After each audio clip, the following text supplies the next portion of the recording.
stories for you. Firstly, we have an update on Obasanjo's mediation efforts. Right now, when I'm recording this video, a meeting is underway in Addis Ababa. Obasanjo is briefing PSC, which is Peace and Security Council of African Union. It is a 15-member body of African Union. 15 African countries are part of this body. Obasanjo, having met with Tigray leadership and Ethiopian government leaders, is now briefing PSC, African Union body. A statement is also expected. Secondly, we have some updates about some statements. PM Abiy just a few hours ago issued a statement. He seems to have toned down his rhetoric. There is no mention of TPLF in this message.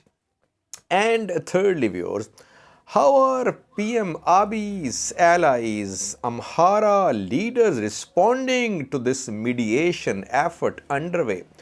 We have at least one statement against negotiations. Leader of a political party, Nama political party, National Movement of Amharas, has issued a statement against dialogue.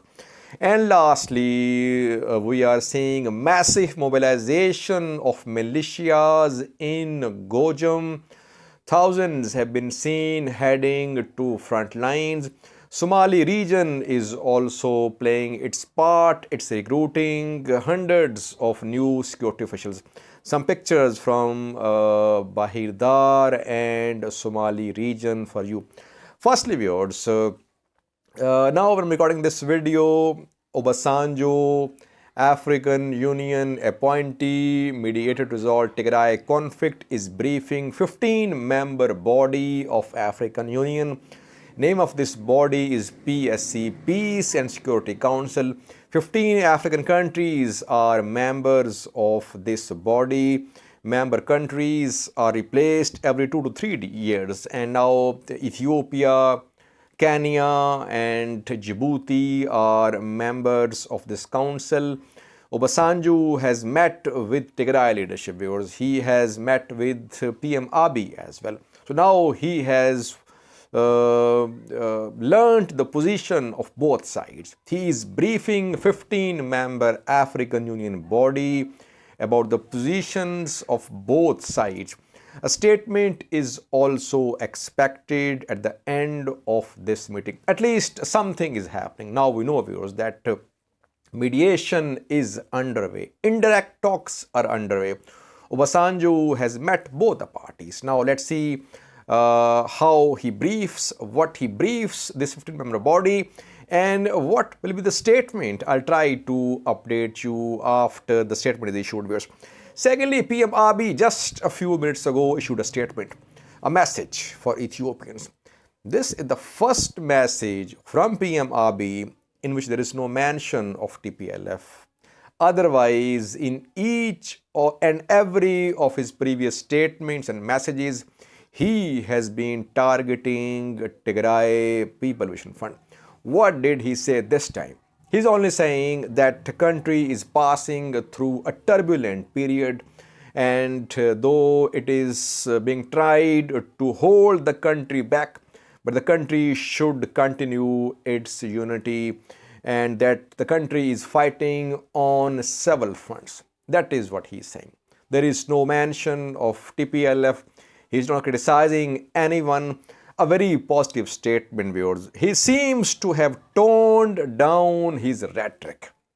He was very vocal against Tigray People Vision Fund. One of his posts was removed on Facebook as well, which was very inflammatory.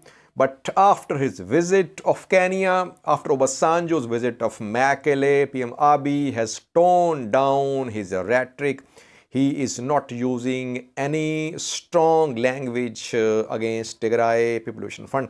So that shows, viewers, that mediation effort is underway. Both sides are holding back a little. Let's see what will be the outcome of this mediation effort. What about PM Abiy's allies, Amhara leaders? How are they seeing this mediation effort? We have at least one statement from an Amhara leader against dialogue. His name is Gashao Marsha Yimam. He is leader of Amhara, National Movement of Amhara's Nama. He says, forget dialogue. Continue fighting. We must fight. If you remember, viewers, I shared picture with you of two Nama leaders from Kambolcha and Dasi. The two leaders were Yusuf Ibrahim and this one, Gashao Marsha Imam. They went to Dasi and Cambodia to fight. They shared their pictures. They were armed there as well. But then they left Dasi and Cambodia when TDF entered there. So now, once again, they are calling for continued fight. They are against dialogue. Amhara leaders, I have not seen so far a statement from them welcoming this process of mediation, process of dialogue, which has started indirectly now. But they must welcome this development. Otherwise, you see, viewers, that Amhara region is under severe pressure. Humanitarian disaster is engulfing this region. Amhara leaders must also realize the gravity of this situation. This is the time to call for peace. All parties must call for peace. What about TPLF's allies, Oromo Liberation Army? Well, I have seen some statements, some remarks by some Oromo activists. They are saying that Obasanjo is meeting with Tigray leaders. Oromia has been left out. Oromia is not being contacted. So now it's TPLF's responsibility to take OLA, to take other Oromo leaders on board. Otherwise, there could be disillusionment in those Oromia factions which support Tigray People Liberation Front. Thirdly, viewers, we have some pictures for you, pictures from Gojam and Somali region. In Gojam, people are being recruited and sent to front lines. Thousands have been seen armed and on their way to front lines. You can see some pictures on your screen.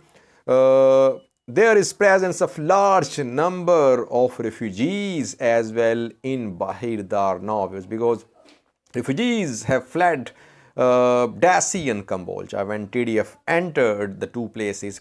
IDPs who were tens of thousands in Dasi and Cambodia, they fled these two places and they went towards Bahir Dar, towards Gojam. And now reportedly in Bahir Dar, there are tens of thousands of these IDPs who have arrived from Dasi and Cambodia. Somali region is continuing its massive recruitments. We have seen the recruitments in the past as well. Yesterday, we saw some graduation ceremonies of newly recruited security officials. Recruitment drive is underway. Somali region, Amhara regional government, they are recruiting large number of security officials. Now, this war has strengthened regional forces. Regional police, regional forces have turned into armies to some extent, you can say, especially in Tigray.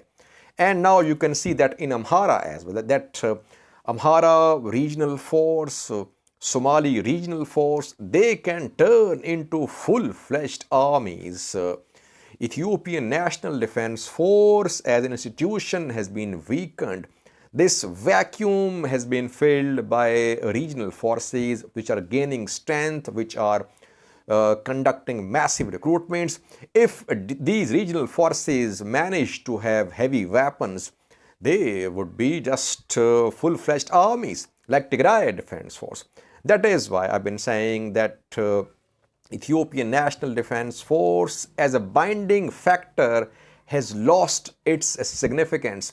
Regional forces are becoming more powerful. How will Ethiopian federal government counter such powerful regional forces which have all military capabilities, if they have all human resources, heavy weapons, and hierarchy as well? How will Ethiopian central government command or control the regional forces? Viewers, thanks for watching.